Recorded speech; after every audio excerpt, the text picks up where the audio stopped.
Hát először is akkor még egyszer jó estét kívánok mindenkinek, hogy rajta legyen a hangfelvételen is. És hoztam érdekes képanyagokat, amit majd mindjárt megpróbálok elindítani, és akkor megnézzük. Nagyon izgalmas témák, mert hogy gyakorlatilag az emberiség mindent tud. Tehát minden az emberiségnek a rendelkezésére áll ahhoz, hogy jól éljen, csak hülye. Tehát humán süsű, igen, ez a jó kifejezés, ezt szoktam használni, ezt a humán süsűt. A humán süsű persze hozzáteszem, az nem hülye, hanem csak olyan, hogy menekül a műszaki dolgok elől, nem is tanulja meg, semmit sem, szóval ilyen one touch is, egy könnyű gombnyomás, tehát ha már két gomb van, akkor már összekeveri. Szőkenős vicc ugye, hogy mit csinál egy szőkenő, ha bezárják egy kibetonozott terembe, és adnak neki két acélgolyót. Két óriási acélgolyót. Az egyiket elveszti, a másikat eltöri. Úgyhogy, na szóval az emberiségnek tényleg minden a rendelkezésére áll, de nem tud vele élni. Mindenféle politikai és egyéb kapzsiságok foglalkoztatják, és nem tud vele élni. Egyszerűen nem tud. Hiába fedeznek föl dolgokat, nem engedik pályára állni, az önzőség, a kapzsiság, a kicsinyesség, az idiotizmus, mert néha egészen hülye dolgok miatt nem engedik. Mondjuk, a Napóleon megnyerte volna az összes tengeri csatáját, hogyha a Fultonnal szövetkezett volna, tehát felfedezték már a gőzhajót, csak éppen az volt a probléma, hogy a gőzhajóval tudjuk, nincs szél probléma. Ugye, az mindig megy, és nagyon gyors, gyorsabb, mint a vitorlások általában. Tehát az összes hajó, hogyha építettek volna néhány csatahajót, szétverte volna a világ összes csatahajóját. El is ment a Napóleonhoz, hogy felfedezte a csőhajókat, és hogy ez nagyszerű dolog, és a Napóleon azt mondta, hogy neki ilyen vashajók nem kellenek meg, ez különben is, és menjen a fenébe. Igen, és elzavarta. Igen, mint egy igazi szőke. Elzavartam, mert ez egy nagyon műszaki volt a Napóleonnak, és ő le volt ragadva valamilyen katonai technikánál, tehát hogy az ágyúba be kell tölteni a golyót, meg a tömítést, meg a mit tudom, itt le volt ragadva, de nem tudott onnan kilépni. Pedig megnyerte volna az összes csatáját, és nem lett volna sehol ellenfele. Ez lett volna, mert hogyha ő a Fulton mindenhol, szóval már aranyketrezbe zárja, tehát hogy ne tudja elárulni, hogy mennek ezek a hajók, meg mitől, meg mi, akkor hosszú ideig nem is lett volna esélye a konkurenciának, hogy ezt valahogy bepotolja. Mert nem volt még ilyen felfedezés. Ez nagyon lényeges, hogy nincs ilyen felfedezés. És annak ellenére, hogy nincs ilyen felfedezés, na mi lesz? Nincs ilyen felfedezés, az emberek nem harapnak rá erre. Olyan gyerekes butasságokba kapnak be, jó, hogy nézd a EKG. Tényleg az, nem viccelek. Szóval szisztóli, diasztóli, minden van.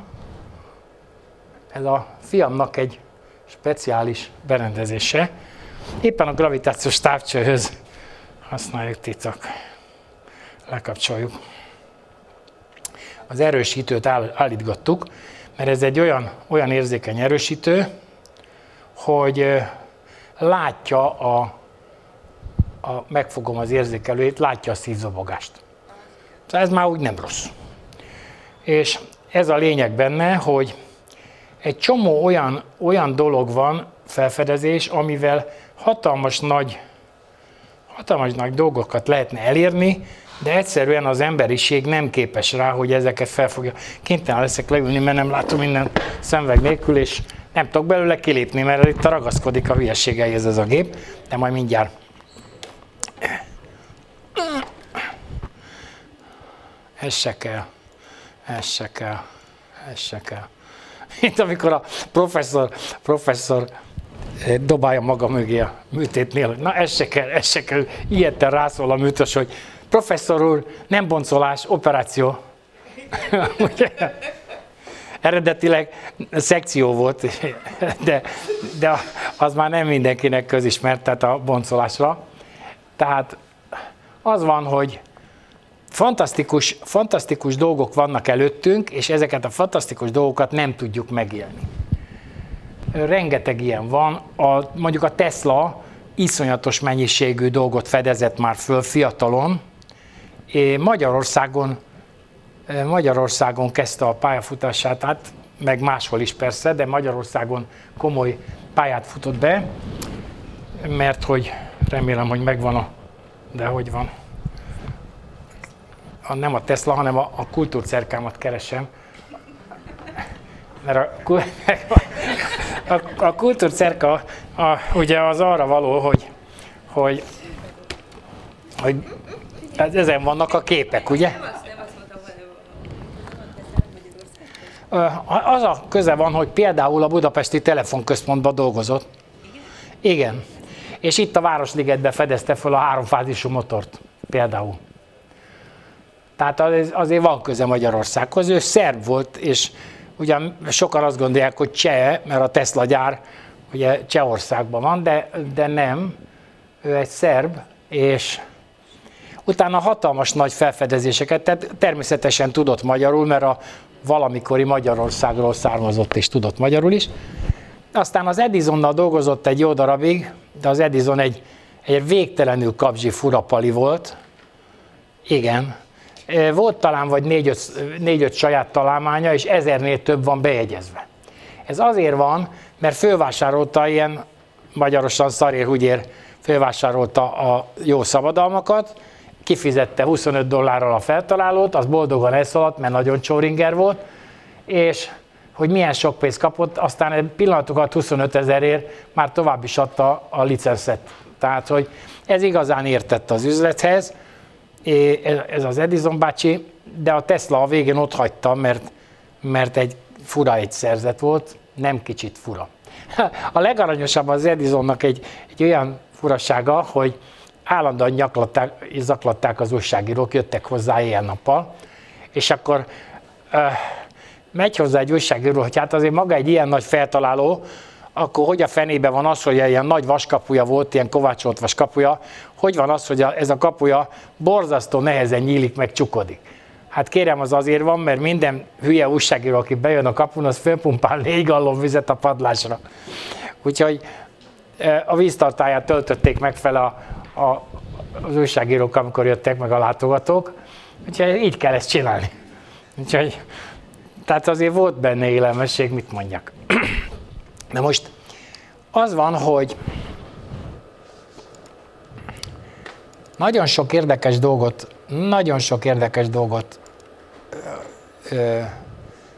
csak egy baj van, hogy éppen nem találom a cerkát. Miért nem? Itt kéne, hogy legyen, de rajta van pedig. Még mindig nem lépett be. Hogy van ez?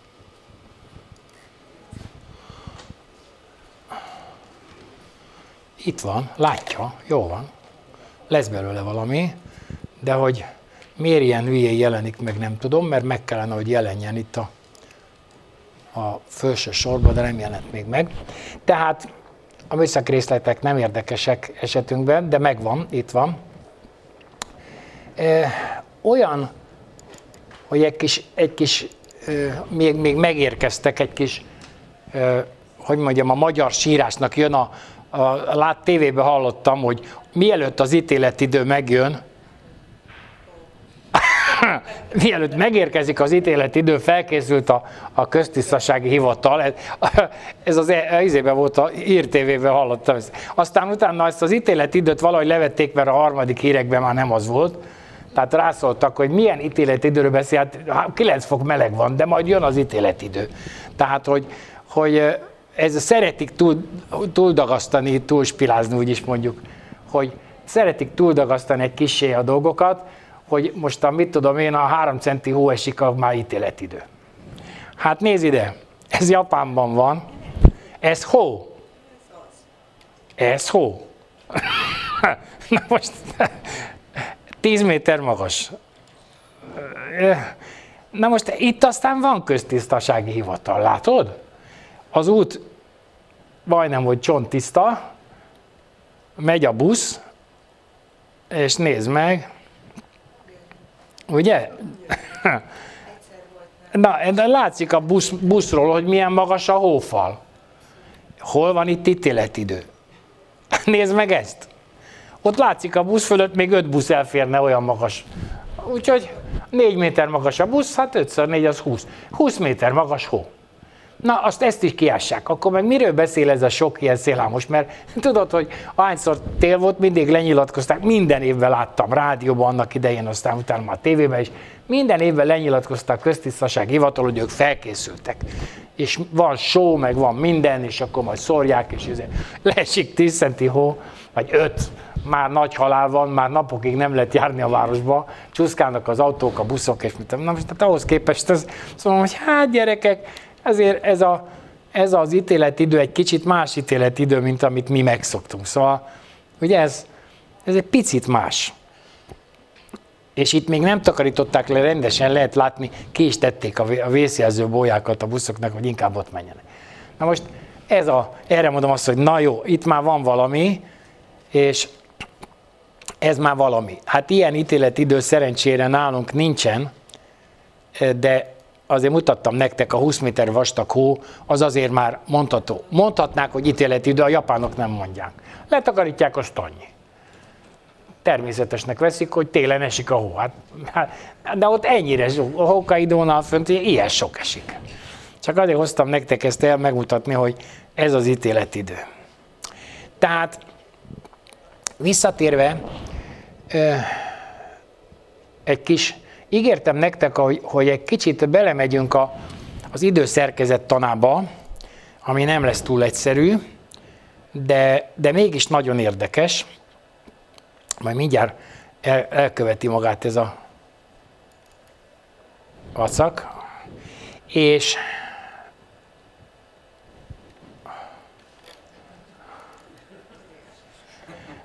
az a túlsó vége, kezdjük el itt. Ez a fénymagnak a belső áramlási struktúrája, és ez nem más, mint az atya. Na ez csak egy felület, ahol nincsen se rács, se semmi, tehát ott ne képzelj oda semmit, azért tettünk rá egy ilyen rácsozatot, hogy lehessen látni az áramlást, meg mindent. Tehát ez egy meglehetősen érdekes egy szerkezet. Fontos tudni, hogy ott bent a kellős közepén, ahol ott ilyen nagyon elvékonyodik, ott egy érdekes dolog történik, tudni, ez nem egy toroid, mint azt mindenki gondolja, hogy első látásra, mert a toroidot, a gyűrű egy toroid, mondjuk a jegygyűrű az egy toroid. Tehát nem egy toroid, csak ennek, ugye a jegygyűrűnek nem eszményen 100 mm-es luk van a közepén, de az egy toroid, vagy az úszógumi az egy toroid volt, amiben a gyerekek fürödtek, emlékezzetek, ugye nagy autógumikban fürödtek a gyerekek, az is egy toroid. Na most ez nem, ez középen kereszteződik, ez nagyon lényeges eleme a történetnek. Pontosabban van, amikor kereszteződik, és van, amikor nem kereszteződik. Amikor nem kereszteződik, akkor nem is nyilvánul meg. Akkor így néz ki, mint most, ahogy látod. De amikor az a pont egyszer csak a csavarodás miatt kereszteződik, mert tud csavarodni a rendszer, tehát így a tengely mentén meg tud csavarodni, és ha elér egy félfordulatot a csavarodás, akkor bekövetkezik a teremtésnek az első nagy pillanata. Tudniillik, elkezd egy komplex féldimenziót gyártani. Nagyon nehéz elmondani, mert neki egyáltalán nincs még semmilyen elnevezés tana, nomotetikája, nincs még elnevezve. Mi elneveztük, de ezt még senki nem érti. Hiába mondom én azt neki, hogy így vagy úgy. Tehát ez egy topográfiailag nagyon bolond egy felület, ezt nem tudta megoldani még a fizika, és most ez jelenti azt, hogy ezt csak komplex térben lehet értelmezni, és ezt már nem tudom nektek csak úgy elmondani, tehát egy ilyen ismeretterjesztő előadásban, mert az már túl komplikált lenne, ahhoz a matematikában el kéne oda merülni, de a komplex matematika teszi lehetővé csak ennek a pontosabb leírását, de még az se igazán, mert még olyan dolgok nincsenek meg ott se, ami ez topográfiailag igényelné ez a rendszer, tehát nem egyszerű ezt elmondani. Itt úgy gondold el, hogy a közepén van a jelen, kifelé áramlik a felületen, és a másik oldalon meg visszamegy. Tehát így körbe-körbe áramlik, és miközben körbe-körbe áramlik, még csavarodik is. Ezt el tudjátok képzelni? Nem olyan bonyolult. Na most, amikor ez megvan, ez a félfordulatos csavarodás, akkor ez megkettőződik ez a valami, méghozzá úgy, hogy 90 fokkal elfordulva. És amikor 90 fokkal elfordulva, akkor egy 4 szirmú virág lesz belőle, hogyha úgy a gondolatodba veszed, egy metszetébe pont egy 4 szirmú virág. És ezért mondom, hogy ez megvan, tehát ez végig megvan az emberiségnek, ez a 4 szirmú virág minden régebbi épületen megvan, a templomokban is megvan, és mindenhol, majd mindjárt mutatom, tehát lesz ilyen kép. Ez egy elég rossz bontású pixeles kép, de azért mutat valamit. Talán emlékeztek arra a díszre, amit a henteseknél szokott néha megjelenni, meg ez egy aratási dísz, ezt aratáskor jelentetik meg, és nem minden arany, ami fénylik, nem, ez maga a teremtő és a hátrahagyott időrendszere. Tehát a teremtőnek ezzel köszönik meg az aratásnál az emberek. Bizonyám, bizony, ezzel köszönjük meg a teremtőnek, hogy az életet adta nekünk, és hogy is hívjuk a búzát, meg a gabonát általában? Életnek hívjuk. Nem takarok bele a képbe? Nem. Életnek hívjuk. És ez a lényeg, hogy életnek nevezzük. És ez az élet megjelenik sokféle változatban. Most keresek egy olyat, ami jó lenne ehhez. Igen, lesz ilyen. Itt vannak ezek az ábrák. Ezeket az ábrákat is mind ismerjük. Ezzel tele van mindenféle néprajzunk. Fénymagnak hívja a művészettörténet ezt az ábrát. Roppant lényeges.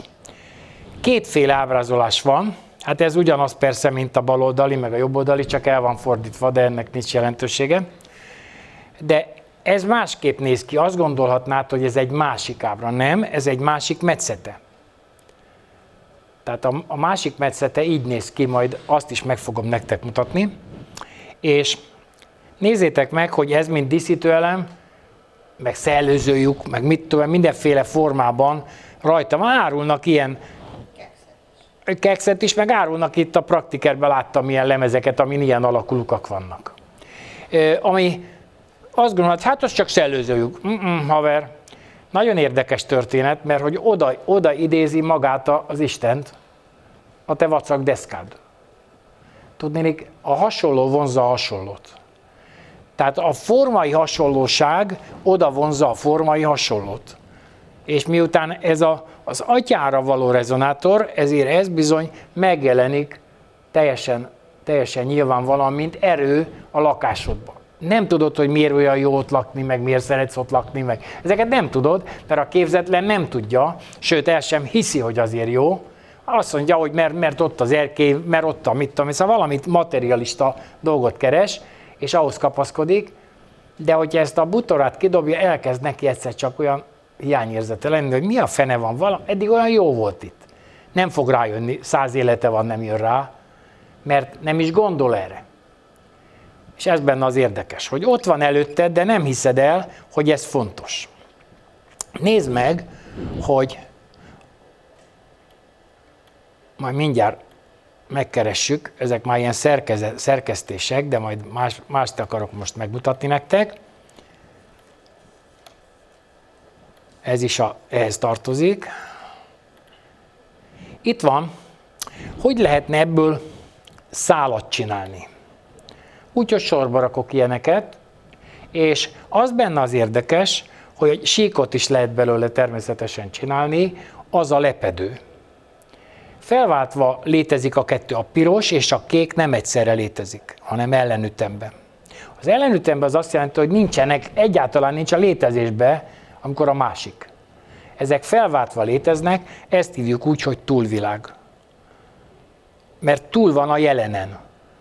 De nem a múlt, meg nem, hanem a jelenpont, ott is kelt egy múltat, itt is kelt egy múltat, ott is kelt egy múltat, itt is kelt egy múltat, iszonyatos tempóban ide-oda cirkulál, de őrült tempóban, szóval te el nem tudod képzelni, hogy ez milliárdszor egy másodperc alatt, ide-oda ketyeg, sőt, sok milliárdszor, mert 10^27 fölött van valahol ennek a frekvenciája, tehát hertzbe, tehát az igencsak fönt van a fenébe, az 1 millió rezgés az még csak 16-on. Tehát az 1 milliószor 1 milliószor 1 milliószor 1 millió az még mindig csak 10^24. Úgyhogy ez igencsak magas frekvencia másodpercenként, hát ettől még mi messzire vagyunk, hogy ezt megértsük, meg tudjuk ezt valahogy valósítani, és soha nem tudjuk ezt megvalósítani, mert hogy ez maga a létezés. A létezésnél csak rosszabbat tudunk csinálni. Hát ez benne az érdek. Mi nem tudunk ettől jobbat csinálni, csak rosszabbat. Ügyetek egyel arrább, és akkor jól lát ő is. Jó? Hát jó, így persze, csak akkor jobban lát ő is. Legalább hátulról nem lát meg. Látsz meg éppen. Tehát az benne az érdekes, hogy ez a rezgés, ez megvan, és amikor már elkezdődik a teremtés, akkor elkezd egy víztípusú kiáradás keletkezni, és amikor az már a saját terjedési sebességével mozog, akkor lesz egy ilyen furcsa ábra, mint amit most látsz. Itt megy a forrás, ahol a nyilat mozgatom, a legelején, és itt tulajdonképpen végtelen sűrű időfalat tol maga előtt, és tessék azt észrevenni, hogy ez bizony megvan nekünk, majd mindjárt rá fogsz jönni, hogy hol. A Mária jelünkben. A Mária jelünkben ilyen aszimmetrikusan elhelyezett körök vannak. Ha fölmész mondjuk csak a Gellért-hegyre fölmész a Sziklakápolnába, akkor ott a bejárattal szembe van egy kis ablak. A kis ablakban van egy Mária kisgyermek kisdeddel, Szűz Mária, és a kisdeddel, ahogy a karján tartja, de ez benne van ebbe az ablakba, rá van festve. Mert hogy meg akarja emberi formába jeleníteni minden áron. Ez a lényeg, hogy minden áron emberi formába akarja megjeleníteni. Az ember magához hasonló Istent akar megjeleníteni, nem tud mást. Nem tud mást, ez pedig egy ilyen hullámtér, és ez a hullámtér igazából a nagyboldog asszonynak a még víztípusú kiáradása, mert vannak tüzes menyecskék is. Majd mindjárt mutatom a tüzes menyecskéket, csak meg kell találni. Igen, ez ebből fog eredni, de ha gyorsabban megy, mint ahogy terjed, akkor mi történik? Egy kúp alakú világot hagy maga mögött hátra. Motorcsónakra gondoljál, a motorcsónak gyorsan megy, egy V alakú hullámot csinál, de ez kúp, mert ez térbeli, nem sík. Nem a víz felszínen egy sík, hanem ez térbeli. Ez a gyorsan száguldó motorcsónak egy V alakú hullámvilágot generál maga mögött. Igazából ott rezgések vannak, karikák, csak ezekből olyan sok kis hullám, hogy összeáll belőle egy ilyen burkoló görbe, egy ilyen V alakú hullám. De amikor a partra kiér, akkor érdekes módon ez hullám. Tehát akkor nem egy hullám ér ki a partra, hanem egy csomó hullám egymástán kiér a partra, amikor a motorcsónak elmegy. Ugye? Biztos megfigyeltétek, ültetek már a rakparton és néztétek a dinnyeiat is, ahogy elúszik. Tehát, ahogy József Attilát idézem. Tehát ez a nagyboldog asszony, amit itt látsz a képen, és ez a nagyboldog asszony, nézd csak meg, hogy milyen. Virgó, rá van írva, hogy szűz, de hát az már látszik, hogy aki ezt csinálta, az valami nagyon érdekes tudással volt, mert nézd meg, hogy milyen gyerek van a kezébe. Látod-e? Egy kúp alakú gyerek van a kezébe, látod? Ugye látod? És annak a feje, csak a feje van mindegyiknek. Mert hogy ez nem egy néni, meg egy bácsi, de elmondták neki, hogy ez milyen, azt mondta, hogy értem, és lefestette. Lerajzolta, mert hogy egy kúp alakú palástja van. Kúp alakú palástja van, értem, és egy kúp alakú palástot rajzolta, amiből kilóg a feje. Kilóg a feje, ugye, mert az különben nem lenne lehetséges, hogy ő gyereket hozzon a világra, ugye, mert az egy nő. Na most az a nagyon érdekes és pervers dolog a világegyetemben, a teremtésben, hogy az atya, vagy az anya az mindig fiúkat szül, mert hogy egy atya fordul meg benne, és azt kezd teremteni, de a túloldala, a tükörképe is keletkezik ennek a teremtésnek, és ott pedig az atyában nők születnek, tehát ott nem atya, fiú, szentlélek van, hanem anya, leány, szentlélek, de az a szentlélek pont az ellenkezője a mi szentlelkünknek, tehát a mi szentlelkünk jobbos csavarodású, az övék meg balos. Tehát az egy női szentlélek. Ez a miénk meg egy fiú szentlélek. Na most azért érdekes, mert mind a kettőnek megvan az antianyaga. Tehát ez az a túlvilág. Nem, bocsánat, az a más világ. A más világ az nem ez a világ, az egy másik. Így is mondhatjuk. Másik ik. Nem ez az ik, hanem egy másik ik. Azért hangsúlyozom így ki, mert az ikra szavunkban például benne van. Ez az ik. De hát ugye, ha egy kicsit jobban belemerülsz, akkor a második fele is se kutya, mert az meg rá. És hogy nem ezek a buta maorik sokat járattak Egyiptomban, föl túloldalára átjöttek bringával, vagy nem tudom, biztos, vagy tevével, átlovagoltak az összes óceánon, Indiai óceán mindenen, átmentek, fölfedezték Egyiptomot, és hát hogy nevezték a napot a maorik, meg mai napig hogy nevezik rá? Rának hívják a napot. Hát ezek ilyen műveletlenek, tudod, hogy nem tudják, hogy arra nem azt kell mondani, az szán. Mert a szán ugye angolul az a nap. Meg azt is jelenti pontosan, ugyanígy ejtve, hogy fiú. Egészen pontosan ugyanúgy kell ejteni a fonetikailag. A szán az fiút is jelent meg, napot is. Miért mondom én ezt ennyire? Mert az atya a fiú formájában így jelenik meg, ugye? Akkor az atya hogy lehet? Az atyának mi lehet a hangzója? A királyfi szavunkban ott van a fi, az azt jelenti, hogy valakinek a fia. És az úrfi, az az úr fia. És a fiú, az meg az únak lehet ugye a fia, a fiú, mert van fiú, meg lányú, ugye? Tehát ez a fiú típus, az a fiú van a kezébe ennek a boldog asszonynak, látod? Egy kúp alakú gyerek, hát ilyen a világon nincs, hogy kúp alakú a gyerek, de ez egy kúp alakú gyerek, és Szűz Máriával azonosítja, látod? Mária Virgin, hát Szűz Máriával azonosítja, ő Szent Máriának szokták mondani egyébként, és már nyugatabbra nem Szűz Máriának mondják, hanem Szent Máriának.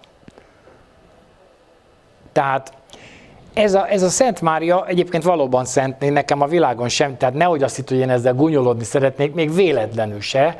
Imádom a Máriát, mert egy rettentő nagy lélek, az univerzum legnagyobb lelke, és igazából Anna, az anyja formájából született meg, és nem tudja akárki világra hozni azokat a nagy lelkeket, mert belehal az anyja a szülés előtt már, mert szétégeti. Olyan energia van egy ilyen nagy lélekbe, hogy azt nem tudja akármilyen valaki világra hozni. Ezek a fényszüzek. A fényszüzek mindig voltak, meg lesznek. A fényszüzek nem az a lényeg, hogy szűzszártyája van. Mert az átlag embernek ez az egyetlen egy forog az agyába, tudod, de ennél azért egy kicsit többről van szó. Hogy ezek képesek megszülni azokat a nagy lelkeket, akik képesek a világegyetemet fenntartani és működtetni. Na most ő egy bolygót, vagy egy naprendszert, vagy egy egész tejútrendszert is fönn tud tartani, és az valami egészen más színvonal, mint amit itt egy ember gondol, hogy mit te Albánia királya vagy, érted? Szóval de igen, hát mert ilyeneket gondolnak az emberek, és akkor fú, már akkora nagy valaki, az akkor már olyan borzasztó. Hát az egész föld egy kis semmi porszem. Ahhoz képest az egész világ olyan hatalmas nagy, hogy meg se látszik. Olyan kis porszem, hogy a puder porszem az vastagon nagyobb. Tehát nem is látszik. Még a nap is egy puderporszem, ami 150 millió kilométer, nem, 1 millió 400 000 kilométer belül pereg az adatbázis, és azt mondja, hogy Tehát ez egy fantasztikus dolog, a teremtésnek a lényege.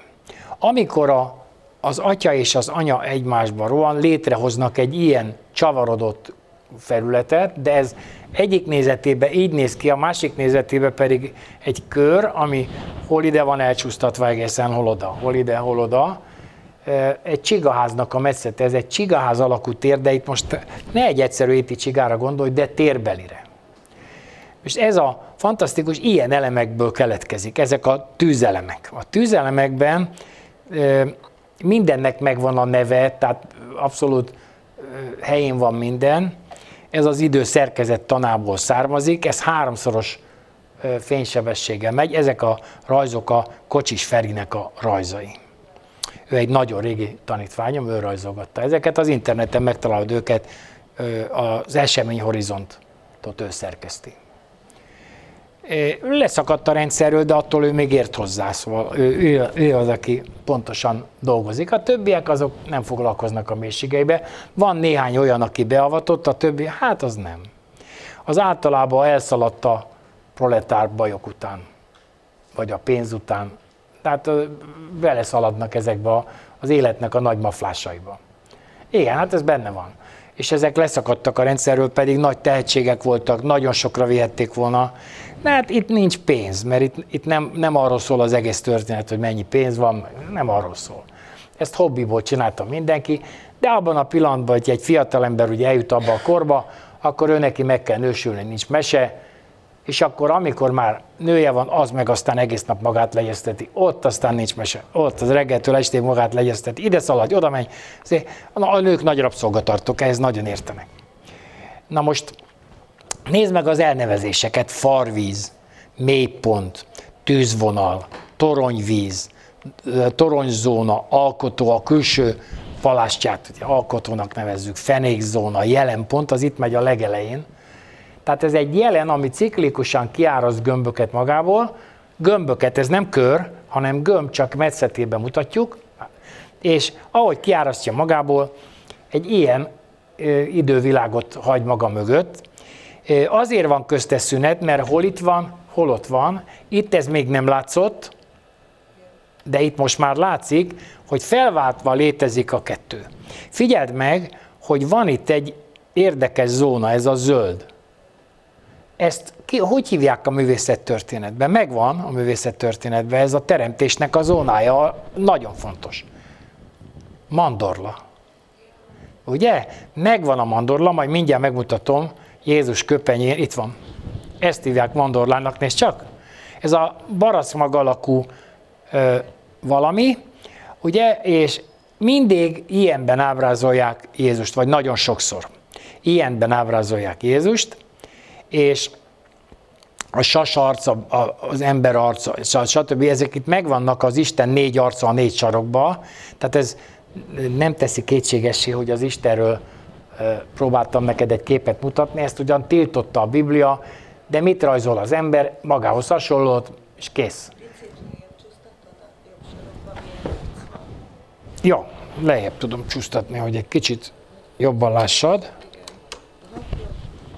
Így már látod? Emberarc, sasarc, bikaarc, oroszlánarc. Hát az oroszlán egy kicsit inkább egy ilyen patkányra hasonlít, de minden.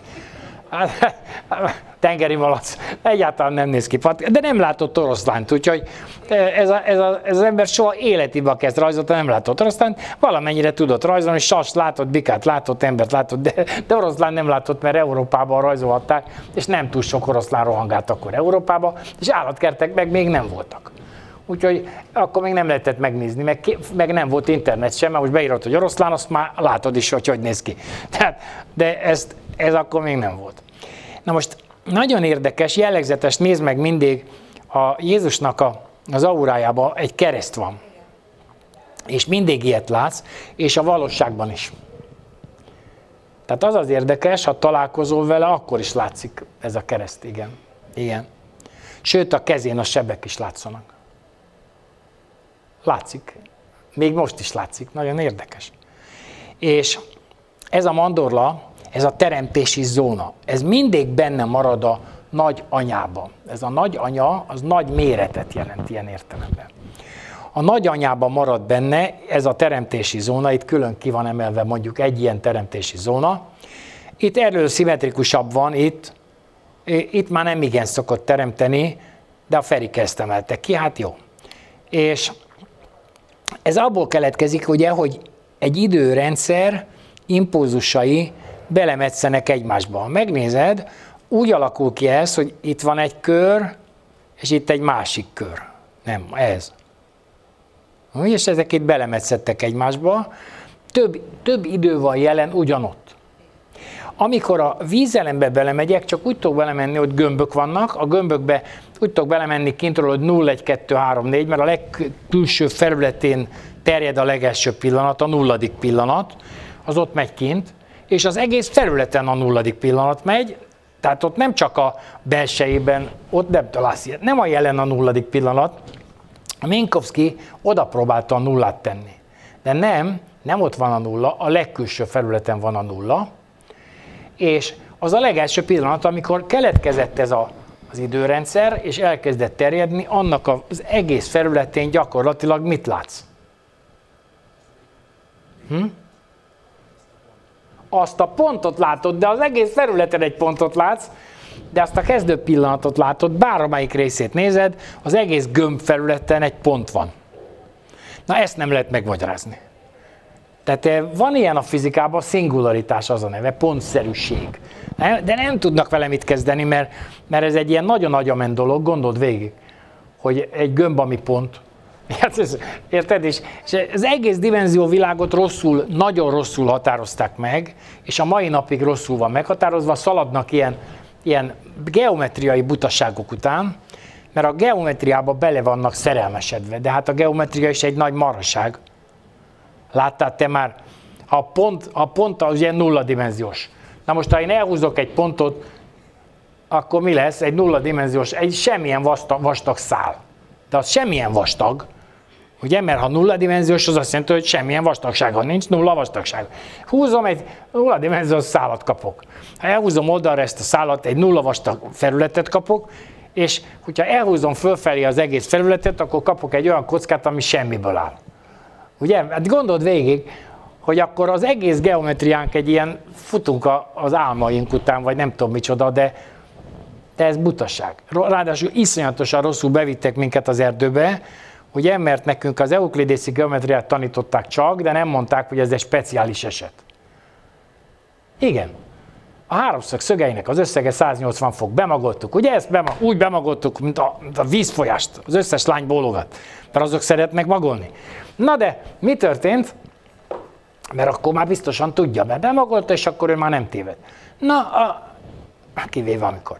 Mert hogy egy gömbön, például egy gömbfelszínen is lehet háromszöget húzni, indulj el az északi sarkról, menj le az egyenlítőig, pont így neki az egyenlítőnek, derékszögbe, lemész az egyenlítőhöz. Utána ott az egyenlítőn menjél egy negyedfordulatot, tehát 10 000 kilométert, és aztán menjél vissza az északi sarkra. Egy háromszöget írtál le, ha belegondolsz, de egy ilyen dundi háromszöget írtál le, na de az a ciki, hogy ennek minden egyes szöge 90 fok. Tehát ennek a háromszögnek a szögeinek az összege 270 fok, és nem 180. Vagyis egy marhaságot tanítottak meg nekünk, nem azt mondták, hogy van egy speciális eset a négyzetek között, vagy a téglalapok között, bocsánat, van a téglalapok között egy speciális eset, és ez a négyzet, aminek éppen az alapja ugyanakkora, mint a magassága, és ez egy speciális eset. De nekünk nem ezt tanították nekünk. Bemagoltatták ezeket a dolgokat, de nem mondták el. Hát ez körülbelül olyan, mint hogy a négyzetmétert tanítjuk a második általánosban már a négyzetmétert, meg a köbmétert is, meg bemagolják a gyerekek komolyan. Tanítják a négyzetmétert, csak egy nagy baj van, a négyzet fogalmáról lila ködjük nincs. Később sincs persze, de az egy dolog. Tehát, hogy egyáltalán mi az, hogy négyzetméter? Agyilag nem veszi. Tehát mit tudom, vagy köbméter? nagyon érdekes, mert harmadikos lányt korrepetáltam, gimnazista harmadikos lányt korrepetáltam, és a gimnazista harmadikos lányt se a négyzetmétert nem értette, se a köbmétert. Hát most már elvégezte Londonban az egyetemet, meg mindent, szóval ez egy dolog azóta, de akkor olyan bukás állt matematikából, mert hogy nem vette észre a matematika tanár, hogy a gyerekek egyáltalán nem is értenek semmit. Mert a hülye tesztlapokat kitöltötték, azt a totozták, és a szerencséje volt, akkor átment. Na, ezzel tették tönkre az oktatási rendszerünket totálisan. Totálisan, ez a bolonyai rendszer is totálisan. Tudod, a szegény szülők szívnak, mint a torkos borza, hogy ezt pestélyesen mondjuk, érted? Mert hogy a gyerekek 8-10 évig járnak egyetemre. Ha régen 3-4 évig jártunk egyetemre, azt annyi. Pont. De ilyen nincs most. Most elhúzhatja 10 évig is az egyetemet. Én csak ide megyek vizsgázni, csak ezt veszem föl, meg csak azt. Szépen kényelmesen eltötymörög, a szülei meg évi 1-1,5 milliót pengetnek lefele. Na most ez durva, mert az azt jelenti, hogy széthajtják szerencsétlenek a bringát, mert dolgozni a királyfi meg nem nagyon akar. Kivéve aki akar. Mert van, akiben van becsület és akar segíteni otthon, de egy csomóban nincs becsület. Nincs, egyszerűen eszében nincs, hogy ő elmenjen. És akkor utána a szülők meg hajtják a bringát, és akkor még követelőzik mindenféle vackokat megvetetni. Tehát így is lehetne ezt ábrázolni, és ez nagyon érdekes, mert ugye a metszetek külön ki vannak emelve benne, tehát hogy szándékosan van más színű ábrázolás ezeken a helyeken, hogy itt másmilyen metszet van, és itt a kettős rezgés, a fehér mondjuk, az nem tartozik erre az oldalra, az a túloldalt van. Itt van az is, csak nem velünk egyszerre, hanem mindig ellenütemben. Na ez a teremtőnek a szerkezete. Milyen érdekes, a Ferik elnevezte futótűznek. Mert fut, ez nagy sebességgel megy ez az időforrás, mint a motorcsónak arra gondolja, és ezt a V-alakú hullámmotor kelti. Fantasztikus. Hát a vízelemben is van nagyon sokféle szabály, amit föl lehet állítani. Itt a vízelemnek a terjedését mutatgatta, hogy amikor ez már tűzelem alul, de itt fölül a vízelem, itt félszeres terjedési sebességgel megy, vagyis hogy az múlt terjedési sebességének a felével megy a forrás jobbra. Ebben az a 0,5 RV relatív sebesség. Itt RV1 az azt jelenti, hogy itt egyszeres fénysebességgel megy a forrás, és akkor ilyen a kiáradása. Tehát egy kék eltolódást szenved az idő. Tehát ez tulajdonképpen, amit én nektek most elmondok, nem más, mint az idő relativitás elmélete. Nagyon fontos. Tehát ha igaz a rakétára és az utasaira a relativitás elmélet, amit az Einstein felállított, akkor igaz-e az atomokat alkotó még sokkal lejjebb lévő elemekre? Ha hogy ne lenne igaz? Hát persze. Na, ennyi az egész. Én csak ezt a bizonyítékot akarom nektek mondani, hogy bizony-bizony a sokkal lejjebb lévő, tehát a szubatomi világban lévő törvényekre is igaznak kell lenni az Einsteini képletnek, és az Einstein nagyon jó dolgokra jött rá, de aztán nem hozták nyilvánosságra. Én még mindig nem találkoztam az Einstein összessel, a Cicciolina összessel, azzal annál többször lehet találkozni. Tehát a dugásról arról rengeteg könyvet megjelentettek, de érdekes módon a legnagyobb fizikusról, aki az évszázad embere volt, meg mit tudom, micsoda, érdekes módon arról nem jelentettek meg egy ilyen könyvet. Gondolom, hogy nem értik. Hát na, bízzák rám, hát ha megértem, na. Hát érted, mert hogy miért a Cicciolinát megértem, őt meg nem. Hát ne tessék már viccelődni. De miért nem? Mert nem akarják, hogy te okos legyél. Azért nem jelent meg. A hülye, lemaradjál, te csak hülye, majd mi apránként eladunk neked valami kis morzsákat, hülyén fogsz meghalni, az igaz, de legalább azt képzeled, hogy nagyon drága tanfolyamokon ott ülsz, és akkor majd okosabb leszel. Hát rengeteg ilyen, én természetgyógyászatért díjas vagyok, az első 4 között kaptam. Még a Jeszenszky adta át. Akkor a Jeszenszky Géza, akit most cikiznek éppen, na és a Jeszenszky és nagykövet egyébként. És az a lényeg, hogy amikor a Géza átadta, akkor a Béres bácsival együtt kaptam én, a Béres cseppek feltalálójával kaptam én együtt a természetgyógyászatért díjat, mind orvosok ítélték oda, tehát nem buták ítélték oda, csak azt akarom ezzel mondani, nem is voltak részrehajlóak, nem is voltak, ők találták ki, hogy nekem akarják adni. Jó. Na most ugyanígy kitüntették a konkurenciát is, az Egeli Gyurit, aki nekem nem konkurencia egyáltalán, mert nem vagyunk mi egymás ellen, de ő is ilyen térenergiával, ilyenekkel foglalkozik, és minket felváltva szapulnak az egyetemeken, pedig mi nem csak más, csak próbálunk gondolkodni. Ennyi az egész, próbálunk gondolkodni. Hát most hadd tévedjek. Tudnék, az, aki bemagolt szöveget elmond, az nem fog tévedni talán, legalábbis ő váltig meg lesz győződve, hogy a nagy elmék leírták, akkor az biztos, hogy igaz. És akkor azt ő bemagolja, és ő már olyan okos, hogy IQ teszten 5-ös ír, és 100 000 pontos IQ-t ír, és mit tudom. Hát azt mondom, hát haver, nem vagyok róla én meggyőződve. Én tutira rossz IQ tesztet írnék, bár biztos észrevettétek, hogy azért eléggé széles a látóköröm. Talán észrevettétek, hogy elég sok mindenről van elképzelésem. Az átlagembernek a 100 elképzelése nincs, de én biztos rossz IQ tesztet írnék, mert én nem azt írnám, amit ő vár. Tehát én tudom a történelmet mondjuk, akkor én tudom, hogy történt, akkor nem azt írom, amit leírtak a történelemkönyvekben, hanem azt választom, amit tudok. Ennyi az egész. És ugyanez van a fizikából, biológiából, kémiából, mit tudom én, és ezért nagyon rossz lenne az IQ tesztem, de mondjuk a Teller Ede Isten nyugosztalja azt mondta, hogy egy amerikai egyetemi előadásával, hogy hát amióta én fizikus vagyok, azóta gyakorlatilag a fizikában minden tétel megdőlt, kivéve talán a fénysebességet, de az se biztos. Szóval, mert azóta már itt feszegetik ezt a fénysebességes dolgot, amit itt látsz, itt is a fénysebesség átlépéséről van szó, mert ez az 1,5 az azt jelenti, hogy másfélszeres fénysebességgel megy, és az alsó meg a kétszeres fénysebességgel megy. De nézd oda, hogy mi történik, ez az idő, ez a 0, 1-es, ez is a külső a 0, a belső az 1-es. Ez a nagyobbik a 0, és a kisebbik az 1-es. Tehát mi történt ezzel a furcsa idővilággal? Kifordult. Látod, hogy mi a probléma? Nézd meg, hát a külső felület az első pillanat, ez meg a második, mondjuk, ez a karika, akkor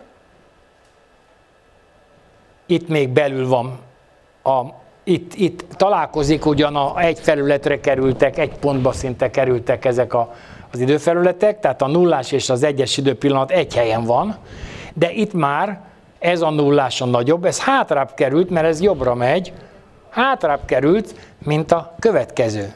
Hoppá! Ez meg még hátrább került. Ugye, mert ez a nullás pillanat még jobban lemaradt. Így értitek? Ez nagyon fontos, mert az negatív időt szinte senki nem érti, és itt most el tudtam nektek mondani. És igazából ezek a kiáradások, ugye a nulladik pillanat itt leghátul van, ez a legnagyobb, amikor elkezdtek kiárasztani, és a jelen az meg itt megy az elején. De ha innen megyek bele, akkor ez egy negatív és 2-ös vagy 3-as idő, mert attól függően, hogy egy pontban megnézed, akkor ebbe a pontba, ahová a nyilamat tettem, jelen van ez az idő, ez a sárgának ez a belső része, meg ennek a kéknek a külső része. Egyszerre van jelen. Tehát két időpillanatot látok, két felé, pedig én csak egy helyen állok. De az a nagy idő, ha én ide mind megfigyelőbe leállok, akkor azt látom, hogy 2-ös az idő. Tehát 2-ös törésű az idő, vagy hogy mondjam, 2-ös természetű az idő. És itt ez a 2-ös természet nem jó szó, mert ez alatt már nagyon mást értenek ma, de tényleg az van, hogy az egyik taszít, a másik vonz, mert a belemegyek egy ilyen időszférában, majd belemegyünk, ha akarjátok, de csak ha akarjátok, az már nem egyszerű, és elkezdjük analizálni, akkor meg lehet érteni ennek az egésznek a működését. És ezeknek a kiáradásoknak a működését ábrázolják a szentképek is, mert ugye belül keletkezett a fiú, az anyában belül keletkezik a fiú. De ez nem biológiai fiú, amilyet oda rajzoltak, hanem egy visszakanyarodó ág, és nagyon-nagyon érdekes, mert ez kettéágazást hoz létre, mert az, hogy hogy én egyszerre két időt látok, tehát ha én ebbe a pontba vagyok, akkor látom ezt a pontot, meg látom ezt a pontot is, ennek a kiáradási pontját látom, akkor én ketté megyek, két irányba megyek egyszerre ebbe a furcsa kettős törésű időbe, két fele kanyarodok, az egyik az föl fog gyorsulni, ezt vektor szerkesztésekkel meg lehet csinálni, nem túl bonyolult meg lehet csinálni, és összeadódik mindig a vektorokat, szépen lehet szerkeszteni, összeadni, és egy visszakanyarodó pályát lehet belőle kiszerkeszteni, ezt olyan sokszor kipróbáltam, hogy ez biztos. Az egyik pálya az elmegy hátrafele felgyorsulva, a másik az meg ilyen röviden visszakanyarodik saját magába, és ez a világ teremtésének az első nagy-nagy pillanata. Tessék, parancsolj! Ami mind a kettő originális marad, mind a kettő attól, hogy ketté válik, mind a kettő, és ráadásul ezek egyszerre vannak, ezt nem tudom nektek elmagyarázni, de mérni lehet.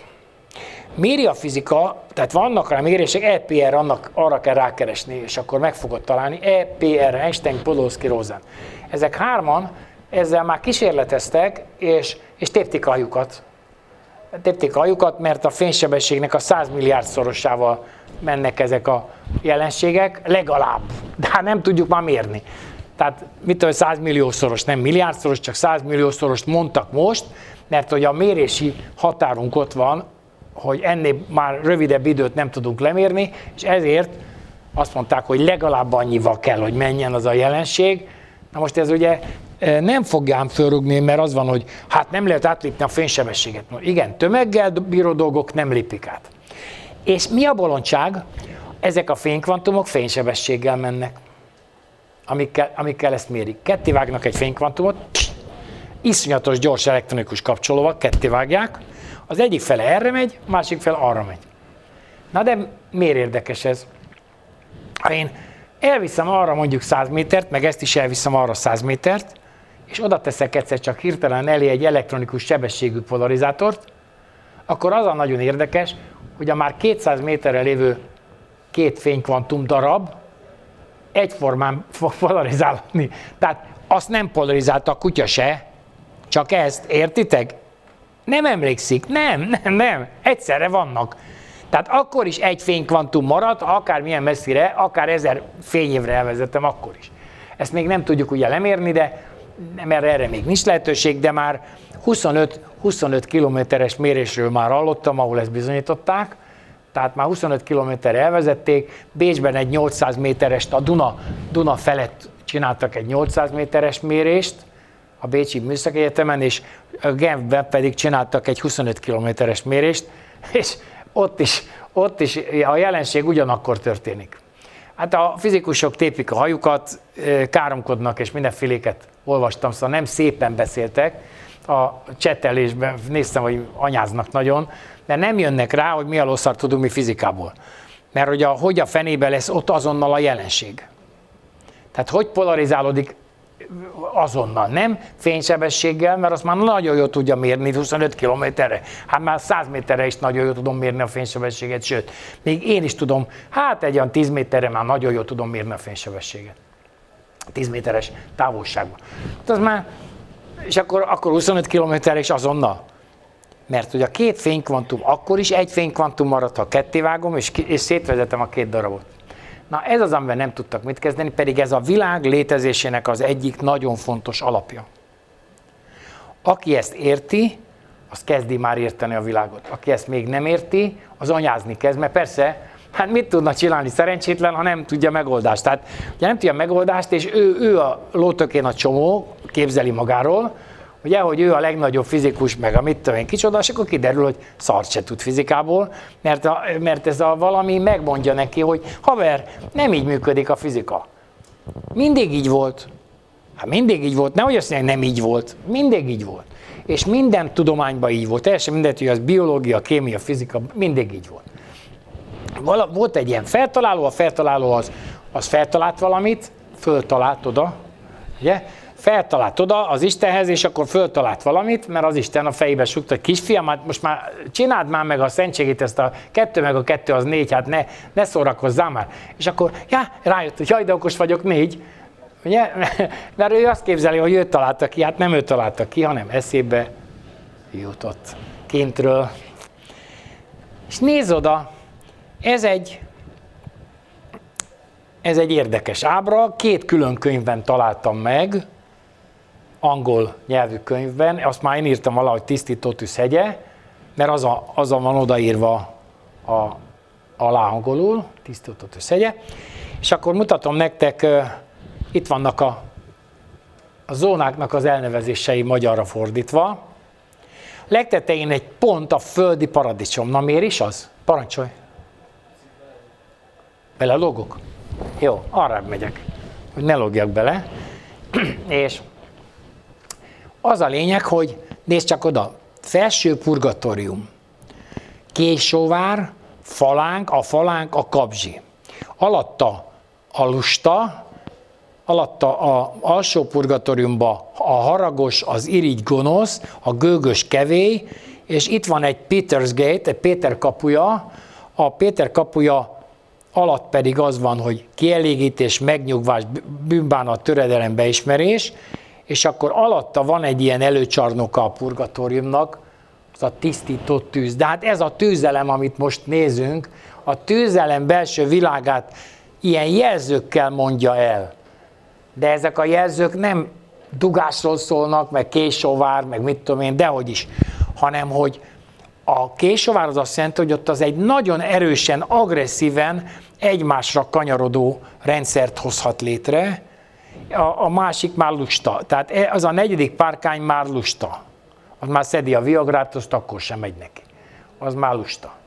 De itt elől a falánk, Kapzsi, stb. Ezek mutatják, hogy ez egy agresszív zóna, ott az nagyon működik, és ott van az a mandorla, amit mutogattam nektek, hogy ott jön létre a teremtés. És ez a teremtés mindig létrejön, amikor kielégül ez a találkozási paraméterrendszer, nagyon bonyolult, de amikor kielégül, akkor mindig létrejön valami. Az vagy megmarad, vagy nem. Azon nagyon függ attól, hogy hol jött létre a találkozás, és ez a paraméterrendszer létrehoz egy fénykvantumot, vagy egy részecskét. És amikor, tehát az anyag is keletkezik, és el is tud pusztulni, és a fény is keletkezik, és el is tud pusztulni. Igen. Tehát az energia megmaradás és az anyag megmaradás törvénye nem igaz. Vagyis, hogy két határérték között igaz, azt azon túl meg nem igaz. Ilyen egyszerű. Úgy hirdették ki, hogy az éjjel-nappal igaz, meg mindig igaz lesz, de nem igaz. És ezt minden jobb fizikus tudja, nem arra gondolok, a kutatófizikusok tudják, azok, akik tanítják, azok már nem mindig tudják. Mert azok, tehát tudod, hogy van a hierarchiában, tehát aki tanítja, az már nem annyira tudja. Itt vagyok én például. És így néz ki, ugyanaz felülnézetbe a mi rendszerünkbe, látod? Ez ugyanez. Látod? Tehát itt megvannak ezek a körök benne, látod, fölülnézetbe. Oda is van írva, hát itt már nem lehet elolvasni. Talán, hogy lehet ezt kinagyítani? FM plusz, mivel lehetett? Hát sajnos olyan rossz, hogy a bontás, hogy ezt már nem lehet így élvezni. De itt van ugyanaz a földi paradicsom, ugyanez van itt fönt a legtetején. Mutattam nektek azt nem most mutattam, hanem az iskolába, bocsánat, mert nálam szokott lenni havonta egy iskola, és ott tanítottam erről. De itt van ennek a hegynek a felülnézete is. Egy tök másik könyvet találtam meg. Az egyik az időről szóló könyv volt, a másik a misztikus spirál. Az egyik a Time volt, az volt a címe a könyvnek, és a másiknak az volt a címe, hogy a misztikus spirál angolul. És az a lényeg, hogy itt lehet látni, hogy a Peter's Gate az itt van, látod? Peter's Gate, ez a kis pici kis kapu itt, ez a pici kis luk, ez a nyilamat teszegetem. Látod a nyilamat hátulról is? Látjátok hátulról? Amit mozgatok itt. Tehát itt van egy kis luk, az a Péter kapuja, ez a tűfokán a teve. Ugye ez egy pici kis luk csak, tehát nem egy óriási nagy kapu van, ez a Péter kapuja, és az az érdekes, hogy ez alatt zavaros a hegyoldal, nézd meg, itt ilyen felhőrétegek vannak, látod? Itt kis felhők vannak. Itt már nincsenek felhők. Itt felhőket rajzolt, és itt innentől kezdve szabályos a hegyoldal, itt meg ilyen mindenféle lejtők, meg mindenfélék vannak, tehát ez olyan zavarosabb ez a hegyoldal. És ez az alsó antepurgatórium, tehát az ellenpurgatórium, vagy micsoda? Előszoba. És az a lényeg, hogy itt van ez a sáv, a Péter kapuja, és akkor nagyon érdekes, mert az eredeti rajzon lehet látni, hogy ide vannak írva, hogy délután 3 órakor, aztán délelőtt 9-kor, meg ilyenek vannak odaírkálva. Ezt itt nem lehet most elolvasni, mert nagyon ocska bontású ez a kép, de én tudom, hogy azok vannak odaírkálva. Tehát ő nagyon pontosan meghatározza ennek a teremtésnek a teljes lezajlását, tehát valaki olyan beavatott volt, hogy halál pontosan tudta, hogy hány fokot fordul, hová fordul, hogy kell neki menni, és így tovább. És több ilyet találtam a középkorból is, meg még az ókorból is, képzeljétek el. Tehát az emberiségnek valamikor a birtokában volt a teremtés tudása, a gnosztikusok ezt próbálták megőrizni, de agyonverték mind, ugye? Mert a gnosztikusok ezt próbálták meg. Gnózis az csak azt jelenti, hogy teremtés, az nem valami gonosz dolgot jelentett, csak agyonverték őket, a hülyék győztek, a hülyék az okosokon, sunyin éjjel meglepték őket, azt mind agyonverték. Na most mint a templomosokat is, akik a gótikus nagy templomokat építették, azokat is mind kinyírták, mert hogy féltek tőlük. Olyan tudás birtokában voltak, amivel ők nem tudtak mit kezdeni, hülyék voltak hozzá. Hát ezeket csak a zabálás meg a dugás érdekelte, semmi más nem volt az eszükbe, és elfogyott a pénzük, elmentek rabolni. Hát szóval ez volt az összes az agyába, és hát ez meg a hatalom. De nem tudta, hogy milyen hatalom kerülne a kezébe, ha kicsit eszesebb lenne, de az nem érdekelte, ahhoz ő fárasztó, azt már nem tanulta meg. Inkább agyonverjük, és akkor nincs gond. Agyon is verték. Ez mindig így volt, mágiára állították, mit tudom, ezzel kinyírták, az a lényeg, hogy agyon kínozták, mágiára állították. Meg kiszedték belőle a tudást, de nem értettek bele egy rohadt szót. Tehát hiába vallat ki egy hülye engem, hogy mondjam el, hát elmondom, és hát azt hiszed, hogy fogja érteni? Hát dehogy is. Mindent elmondok neki, akkor se fogja érteni.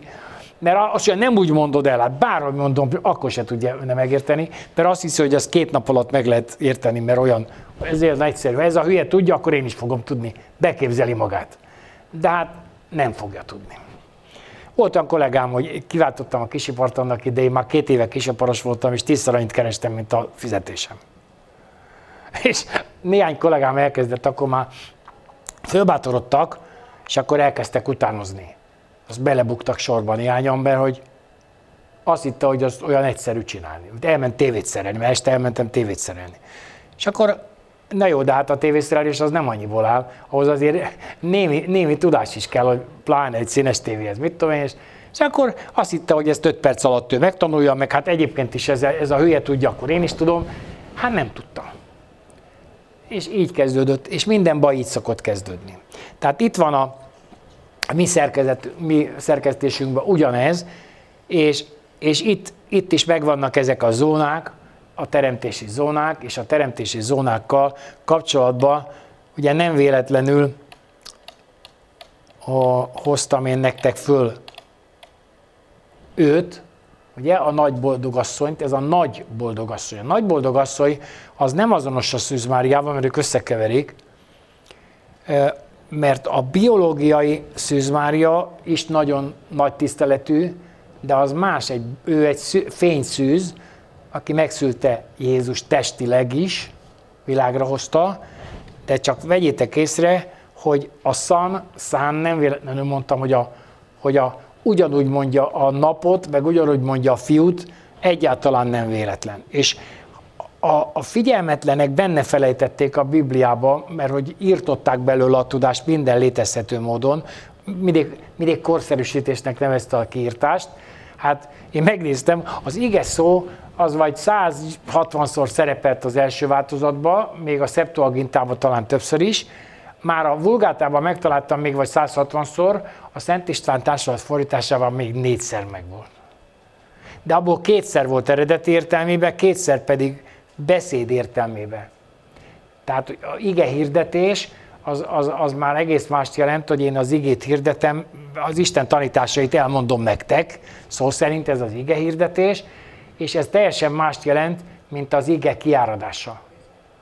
Mert az ige kiáradása az a kúp alakú időrendszer, és az teljesen más, semmi köze nincsen ahhoz, amit ők belegondolnak. Nem rossz, de nem rossz emberű, aki ezt gondolja, csak már nem érti. Igen, nem érti. Hiába mondja ő magát ilyen beavatottnak, meg olyan beavatottnak, olyannak, meg hiába tud 15 nyelven beszélni, és ez mind hiába van, ha nem érti. Attól, hogy valaki 15 nyelven beszél, és már ő a lombkató, meg a mit tudom, meg micsoda, ez még attól nem jelenti azt, hogy érti a fizikát, meg a kémiát is. Nem érti. És nem rossz az se, hát nem rossz ettől még valaki, hogy nem tud valamit, meg kell tanulni, oda kell figyelni, és akkor még okosabb lesz. Tehát itt van a Biblia kódjának a megfejtési mátrixa, ez, amit most mutatok. Ez egy Sierpinski háromszög térben. Itt tetraéderek vannak, és nem háromszögek. Látod, van három kis tetraéder, mondjuk, ha csak ezt veszem, annak a tetején áll egy negyedik tetraéder. Ilyenből összerakok hármat, és rárakok egy következőt a tetejére. Ebből keletkezett itt egy nagyobb tetraéder, ebből is összerakok hármat, és annak is rárakok egy ugyanolyat a tetejére. Ezt a végtelenségig lehet így ragozni, és lefele is persze, itt lehet is látni, hogy itt még kisebb tetraéder, még kisebb, és ez a fraktális rendszer alapja, és az időrendszere fraktális, mert mindig kettő ágazik, mint a számítástechnikában 1, 2, 4, 8, 16, 32, 64, 128, 256, tehát így emelkednek a számok, kettessé, vagy duplájára mindig, nem bonyolult. És ez a helyérték is egyben. Tehát most hányat mutatok? 10, ne. 1, meg 2, meg 4, meg 8, meg 16. Mennyi az? Na, nem tudod mennyi 5 bit? Jó, ide ciki. Fiúk? Na? Fú, 31 persze, de hát mind megbuktak, hát most nézd már meg, hát. Megvan neki a jó étés vizsgája, meg OK és vagy tudom én milyen vizsgája. Na, az olyan gyors talpaló, 2 nap alatt tanulta meg a számítástechnikát, az olyan is, tehát nem annyira érti. Na most, tehát az az érdekes, hogy így nagyobb számot tudok mutatni, még egy kézzel is 31-et tudok mutatni, ameddig a 10-es számrendszerben csak 5-öt. Ez 5-öt ér, ugye, hogy 5-öt mutatok. Egyet leveszek belőle, akkor akármelyiket veszem le 4, mert itt ezek nem helyértékek. Itt a helyérték határa, mert ilyen nincs a 10-es számrendszerben. Miért nincs? Na? 9 a legnagyobb szám, aztán jó van, ott a 10, akkor már ugrik egyet a helyérték, ugye? Lesz egy 1-es, meg a másik helyértéken 0. Tehát ott ugrik egyet a helyérték. Na, itt legalább a helyértéket is érted. 2-es számrendszerben minden egyes bitnek helyértékértéke van, és ez így ugrik.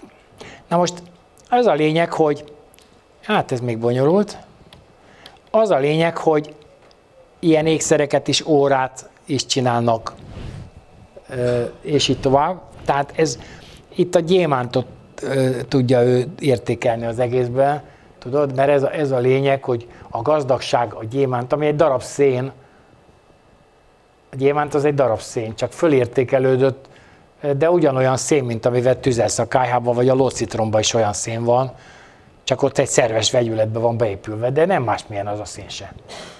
Úgyhogy nézd meg, ilyen szobrokat is csinálnak, ez azért nagyon érdekes, Mexikóban nagyon nagy divat ez. Igen, Mexikóban nagyon nagy divat, és azért nagyon érdekes, hogy ott a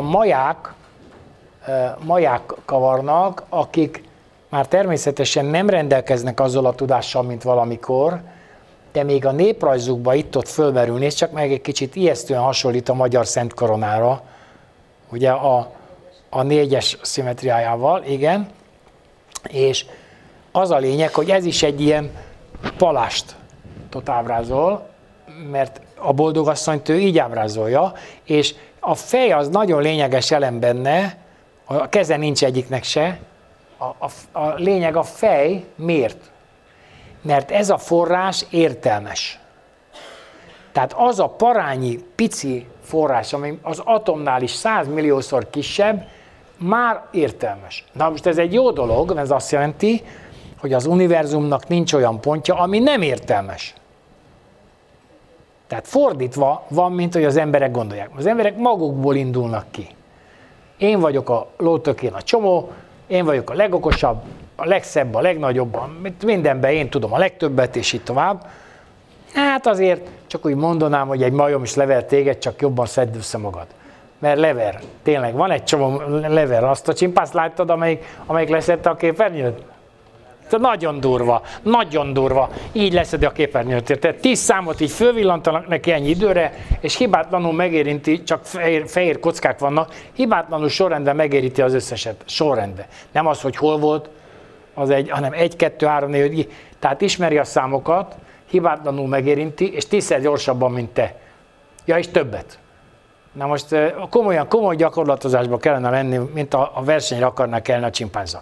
Lever téged. Na most azt képzelik az állatokról, hogy azok semmire valók. Az csak állatkísérletre jó, meg mit tudom. És ez a nagy képűség. Ez a nagy képűség. Mert mit tudom én, rájöttek a rettentően nagyképű hódítók, akik meghódították Mexikót, rájöttek, majd 150 év múlva körülbelül rájöttek, hogy azok ott keresztények voltak, akiket halomra mészároltak. Hát most már mindegy, azt mondja. Majd az Isten föltámasztja, jó van, el van intézve. Tehát a gátlástalan idiotizmus mindenhol, minden mértékben, komolyan minden léptékben és minden mértékben. Mindig is ez volt, tehát nehogy azt hitt, hogy nem ez volt régen is. Tessék? Most még egy kicsit sokkal jobb lesz. Elég, most örülök neki, hogy most egy kis béke szag van, de ez még nem biztos. Nem biztos, mert ez nem fog annyiba maradni. Tehát, hogy keleten ki ne törjön a háború, az atomháború kitör, igen. Tessék? BBC-n egész nap ezt mutatják, mert pontosan tudják, hogy milyen háborús veszély van. Na most csak úgy mondanám, hogy pont az angolok voltak, akik oda betelepítették az izraelieket, ugye? Erőszakkal. Ugye ez a ti országotok kész, és oda betelepítették őket erőszakkal. New Yorkból ágyúval lőtték, zavarták el őket, amikor ki akart kötni a menekülők hajója. És úgy mondanám, ezek a rettentően liberális, nagyon amerikaiak, ezek úgy zavarták őket, hogy a lábuk nem érte a földet, vagy a tengert. Szóval csak úgy mondanám, hogy azért vannak ezzel bajok, csak később ezeket a dolgokat elhallgatják, meg átsimliskedik, meg átírják, meg... A fele sem igaz, vetélkedőn a történelem mindig utcával nyerne, ahogy a lóversenyen mondják, hogy tehát nem orrosszal, hanem utcával nyerne. A fele sem igaz, vetélkedőn, úgyhogy itt mindenféle hazugsággal traktálnak minket, hát nézzük csak, ez hol van. Tele vannak a templomok ilyenekkel, és legtöbbször luk alakú. Van, amikor ablak, templomon oldalán ablak, igen, és mit fedezel te ebbe föl? Azt a 4 szirmú virágot, ami egyébként 2 szirmú. Miért mondom? Egy elfordult ilyen alma alakú felületről van szó, tehát ez nem 4 szírom, ez a metszete. Az almát kettévágom, akkor is kapok egy ilyen felületet, de az a metszetnél, de az nem azt jelenti, hogy a másik metszetét, ha elvágom az almának keresztbe, akkor kör alakú metszetet kapok nagyjából, ugye? Ha nem így vágom el a tetejéről lefelé, hanem oldaláról, egyenlítőjénél vágom el az almát, vagy hogy mondjam. Igen. A Mátyás templomban is van ilyen, és több helyen is van. Mindenfelé van, nagyon sok helyen. Ezek már azok a bonyolultabb szerkesztések, az univerzum tágulási sebességéről, ez most nem. Ez meg a téridőnek a szerkezete, ez már a levegőelem keletkezése, és ezek a legrégebbi szerkezeteink a száluniverzum keletkezéséről, ezeket még a Viktorka szerkesztette, a Ferenci Viktorka szerkesztette, akkor még Viktorka volt, most már Viktor, mert mert hogy már 30 éves is elmúlt, tehát már nem Viktorka. Akkor, amikor még szerkesztettem, még csak 20 volt. Tehát nagyon sok olyan így néz ki ez a felület és az áramlása, amit az előbb elmondtam nektek. Ilyen hálóba előadva, meg az áramlás rá van rajzolva, és így tovább. Itt még egyéb ilyen víztípusú rendszereknek a szerkesztéseit, sűrűségi görbéit, stb. Mutatom. Hát ez egy nagyon bonyolult dolog, ma már ebben nem bonyolodunk bele. Ez a Hungár Hotelsnek volt az emblémája, egyébként, ha valaki még emlékszik az öregek közül, az a magyar szálloda láncnak volt az emblémája, és egyébként ez mit ábrázol? Hát azt a forrást, amiről eddig beszéltünk. Tehát ez megtalálható már a hunoknak a veretein, ez a jel. Tehát ezt a tudást már bizony birtokolták. Bizony. A 4 levelű lóhere a szerencsével kapcsolatban is nem véletlen. Tehát, hogy azért szerencse, amikor keletkezik egy 4 levelű, mert az hasonlít a teremtőnek a forrásához. Itt szándékosan bepirosítottam az egyik felét, hogy ez sosem létezik egyszerre. Ezek ellenkezőleg, hol ez a 8-as létezik, hol ez a másik. Így lehet érteni. Na most a szőnyegeken járva ezek mind ábrázolva vannak, tehát abszolút a teremtésről szólnak, a legnagyobb titkok ott vannak az orrod előtt, rajta jársz, csak nem jössz rá, dísznek gondolod. Hát ilyen együgyű dolog. Ugye ez a szerencse szimbóluma és a patkó. Na azt ki tudja nekem megmondani, hogy a szerencse patkó miért a szerencse szimbóluma? Na, időfizikusok. Nem. Ott van a visszafordulás, igen.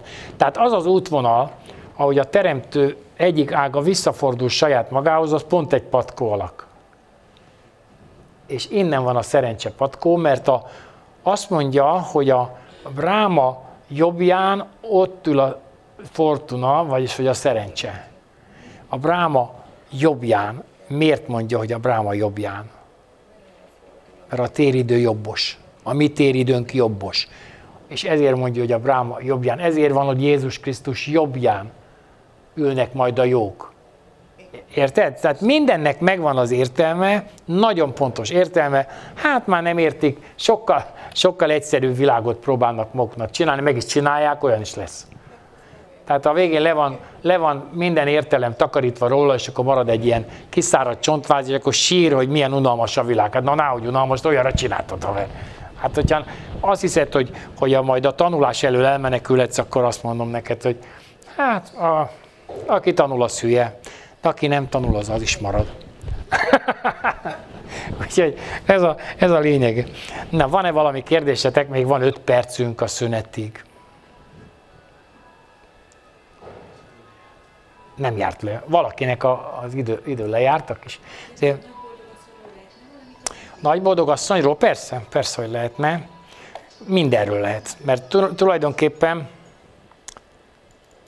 mindenről van itt nekünk anyagunk. Rengeteg ilyen szobron van, ami azért itt a legjobban mutatja, mit látni rajta, hogy a palástja alatt, ugye itt a Szentlélek jele, látod, ez a fehér galamb, tehát hogy belül van a Szentlélek, azt próbálja mondani, és itt egy ilyen kutyaházszerű, nekem olyan kutyanyelv, emlékszel arra a pénzére, volt egy ilyen persely, amiben be kellett dobálni a pénzt, az öregek bologatnak, nekik biztos volt, meg nekem is volt gyerekkoromban. Ez egy ilyen hülye persely volt, persze ki is tudtuk nyitni, és kiszedtük vele mindig, amit beledobáltunk, de játszottunk vele. Most nézd meg, a palástja föl van vágva. Miért? Mert a palástja alatt van az élet. A palástján kívül nincs élet. Csak a palástja alatt van élet. És itt nem biológiáról van szó megint, hanem egy fenntartó rendszerről, az egész univerzum lényegéről van szó. Az univerzum fenntartója a Szentlélek, meg ezek az angyalok, amik itt fölülábrázolva vannak, ez a hierarchiában. Ugye ez itt az atya, vagy az anya, mert a kettő egyenrangú a rendszerben, ami itt belül van, az mind az atya fia, de a nagyboldogasszony köpenye alatt. Úgy van jelen a teremtésben a nagyboldogasszony, hogy ő nem vesz benne részt, képzeld el. Tudnék, belerohan az atya a boldogasszony, a nagyboldogasszony kiáradásába, és amikor belerohan, akkor ketté válik és visszakanyarodik. Az összes tükrösünkön ezt az ábrát lehet látni, hogy van egy ilyen hullámvonal, és akkor hol erre van egy girland, hol arra. Ismeritek? Ilyen kis virág van mindig a végén. Na, csak így visszakanyarodik, és van rajta egy virág. A másik ellenkezőleg kanyarodik, van rajta egy virág. Megint erre kanyarodik, van rajta egy virág. Tudnék, az van, hogy mi a tudásunkat ide mentettük bele a tükrök keretjébe, mert ilyen pogány, meg olyan pogány elkezdtek minket pogányozni. Abszolút keresztények voltunk, szó sem volt semmilyen pogányságról, csak mi a régebbi keresztények voltunk. Ezért neveztek minket pagánusnak, vagyis hogy vidékinek. Mert mi a régi kereszténységhez ragaszkodtunk, aztán ezek átváltoztatták a későbbi keresztények, és elkezdték a régebbieket cikizni, aztán később üldözni, aztán végén halomra ölni. Tehát egyre jobban belelovatták magukat az üldözésbe, mert az erő velük volt jobban. Tehát, hogy jobban fegyver, jobban zsaroltak, egyre rosszabb lett a helyzet. Már úgy értem, hogy nem az lett volna egy egyháznak a dolga, hogy uralja világilag a világot.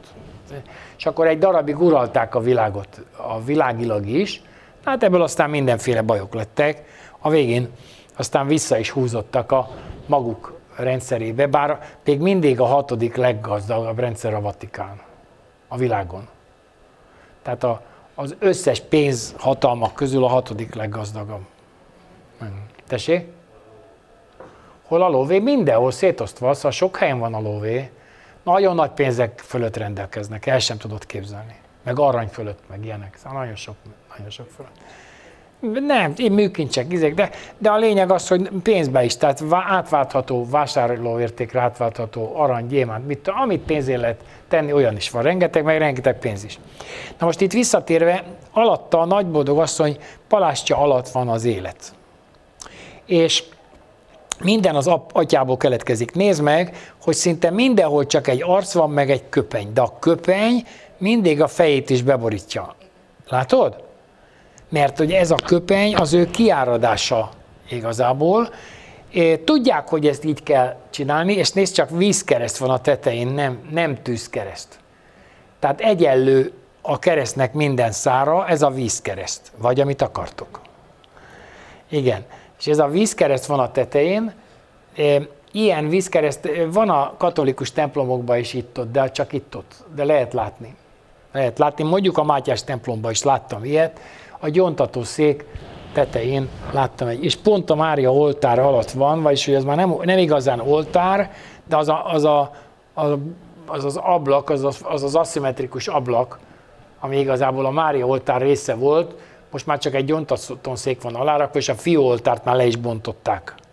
Tehát volt egy fióoltár is, az a fióoltár, én még a múltkor, amikor fenn voltam a Gellértegyi sziklakápolnába, akkor a Vince atya még csinált fióoltárt, mert ő tudta azt, hogy ez benne van a pakliba. Ő csinált még fioltárt, nem tudom, hogy még megvan-e, ki volt fenn mostanában, mert hogy van egy atyaoltár, egy anyaoltár, meg egy fioltár is. Tehát 3 oltár volt, hogy ez még megvan-e, azt nem tudom, mert most már Vince atya meghalt szegény, és Isten nyugosztalja. De ő volt az utolsó magyar pálos atya.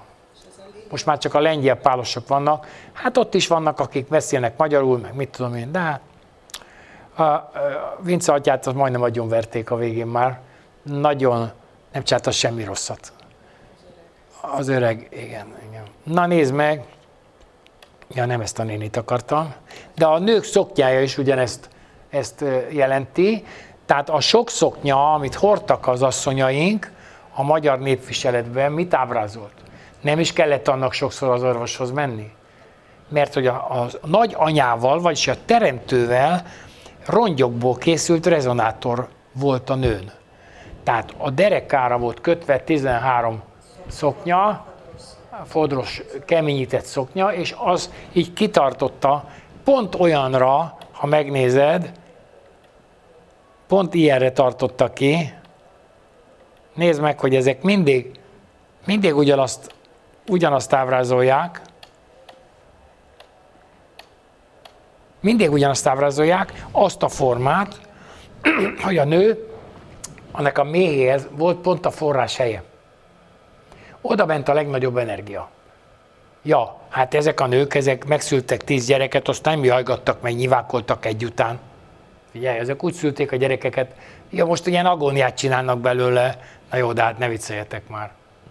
Hát persze, hogy ki fogunk halni, mint a szárazfa. Na.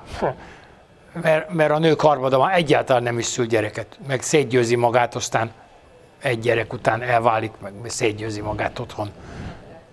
Nadrágba jár, és így tovább. És persze beteg, mint az állat, mert hogy állandóan nincs meg neki az a rezonanciája, ami volt a népviseletben. Nem azért hordták, ezek meg korszerűtlenek voltak, hanem azért, mert tudtak valamit. Ezek a nők egészségesek voltak, elértek 80 évig, 90 évig, 100 évig. Bizony, ezek egészségesek voltak, most meg hullanak 30-40 évesen. Mert ez a rezonancia, ez egy életrezgést hozott a nőkbe, nem csak a méhébe, hanem az egész nőbe.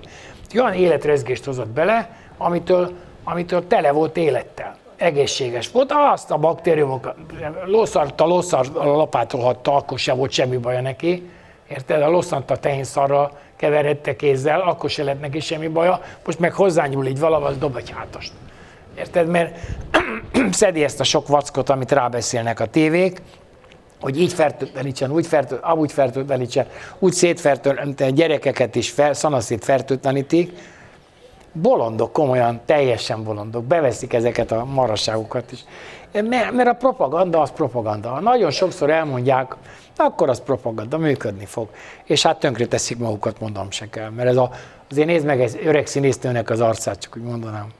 Nézd meg, hogy néz ki közelről.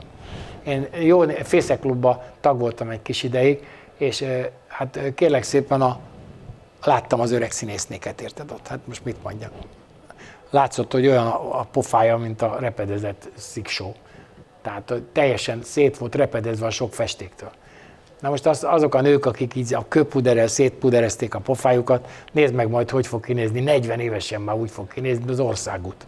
Tessék, parancsolj! Nem. Anya kupszöge nem 1,61, de majd kiszámoljuk, jó? Nem az aranymetszés. Tudom, hogy arra gondolsz, de nem. 1,618, de nem. Majd ezt szünet után folytatjuk. Köszönöm addig a figyelmet, és akkor innen folytatjuk.